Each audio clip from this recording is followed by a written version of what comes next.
From the beginning of time, humanity has been captivated by the concept of the end times. We look around at a world ravaged by pandemics, war, and natural disasters, and it's hard not to wonder, is this it? Are these the end times? The Bible speaks of a figure known as the Antichrist, someone who will rise to power, deceiving many and ushering in a time of unprecedented tribulation. Today, as we witness global upheaval and escalating conflicts, the question arises, could the Antichrist be alive right now, operating behind the scenes, waiting for the opportune moment to reveal himself? Jesus himself, in the Olivet Discourse, warned his disciples about the signs of the end times, urging them to watch and pray. So let's delve into 7 compelling reasons why the Antichrist may be alive today. Chapter 1. War in Eastern Europe. A prelude to Armageddon? The ongoing conflict in Eastern Europe has sent shockwaves across the globe, sparking fears of a broader, more devastating war.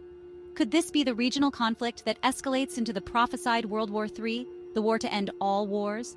The book of Revelation describes a final battle, Armageddon, where the forces of good and evil will clash. The level of violence, the involvement of global superpowers, and the potential for nuclear escalation all align with the biblical descriptions of a final cataclysmic war. Jesus himself warned of wars and rumors of wars, indicating that these events would characterize the end times. The prophet Ezekiel also speaks of a future conflict involving a confederation of nations, including a nation from the far north, often interpreted as Russia. While we should be cautious about making definitive pronouncements, we cannot ignore the potential significance of this conflict. Chapter 2. Violence in Israel, a prophetic hotspot. Israel, a tiny nation at the heart of biblical prophecy, has always been a flashpoint for conflict. The violence we see erupting in Israel today is not merely a political struggle, it has profound spiritual implications. The Bible tells us that in the end times, Jerusalem will be a cup of trembling for the nations, a focal point of conflict and contention. Zechariah 12:3 states, "On that day, when all the nations of the earth are gathered against her, I will make Jerusalem an immovable rock for all the nations." Many scholars believe this refers to a future event in which the Antichrist will desecrate the rebuilt temple in Jerusalem, sparking a time of unprecedented persecution for the Jewish people. The current violence in Israel, while deeply troubling, should not catch us off guard. As believers, we must stand with Israel and pray for peace in Jerusalem. Chapter 3. The Rise of Charismatic Leaders. Identifying the spirit of the Antichrist. Throughout history, charismatic leaders have risen to prominence, captivating the hearts and minds of millions. As we look at the global landscape today, we see a new breed of charismatic leaders emerging, individuals who embody a dangerous mix of charisma, ambition, and disregard for human life. The Bible warns us about such leaders, individuals who will arise in the last days, deceiving many with their charm and empty promises. In 2 Thessalonians 2:3-4, the Apostle Paul writes, "Don't let anyone deceive you in any way, for that day will not come until the rebellion occurs and the man of lawlessness is revealed, the man doomed to destruction."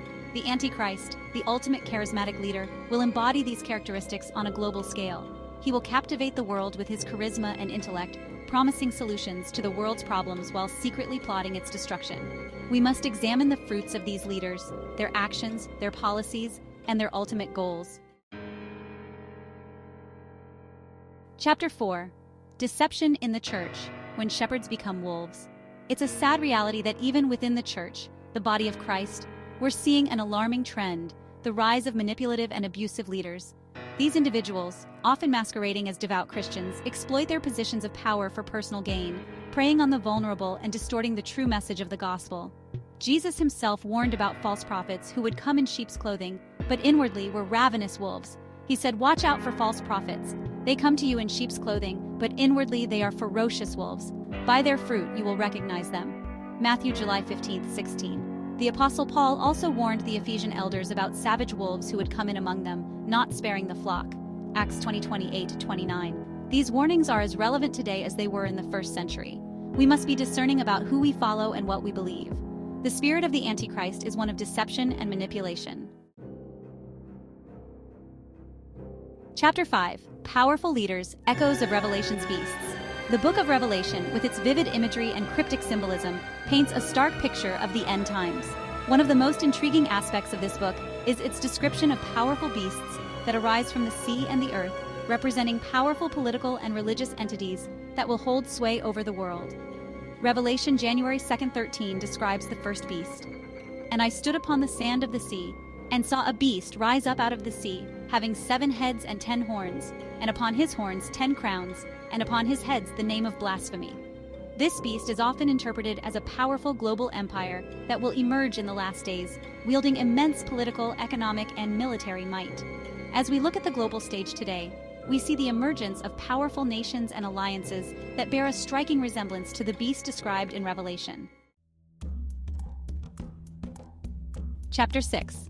The Spirit of the Antichrist, already at work in the world. While the Antichrist himself has not yet been revealed, the Apostle John tells us that the spirit of the Antichrist is already at work in the world. This spirit is characterized by deception, lawlessness, and a rejection of the truth.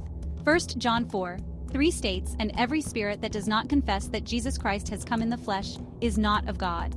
And this is the spirit of the Antichrist, which you have heard was coming, and is now already in the world." We see this spirit manifesting itself in countless ways today: the rise of secularism, the rejection of absolute truth, the celebration of immorality, the persecution of Christians, and the growing hostility towards biblical values. As believers, we must be vigilant in recognizing and resisting this spirit. Chapter 7. False Messiahs, paving the way for the Antichrist's arrival. Jesus himself warned that in the last days, many false Christs and false prophets would appear and perform great signs and miracles to deceive even the elect, if that were possible. Matthew 24:24 says, "These individuals will captivate the hearts of many, promising enlightenment, peace, and even supernatural powers." Today, we see a proliferation of self-proclaimed prophets, gurus, and spiritual leaders, each claiming to have a special message for humanity. While some may be well-intentioned, others are motivated by greed, power, or even demonic influence. The danger of these false messiahs is that they divert people's attention away from the one true Messiah, Jesus Christ. The Antichrist, the ultimate false messiah, will use deception and counterfeit miracles to gain a following. We must be on guard against the allure of false messiahs, no matter how convincing their message may seem. Outro: Watch and pray, finding hope in uncertain times. As we've explored these 7 compelling reasons why the Antichrist may be alive today, it's easy to feel overwhelmed by a sense of urgency, even fear. But the Bible doesn't call us to live in fear. Instead, it calls us to be vigilant, to be discerning, and to be prepared. Jesus himself said, "Therefore keep watch, because you do not know on what day your Lord will come." Matthew 24:42. More importantly, we are to place our hope not in any human leader or earthly power, but in Jesus Christ alone.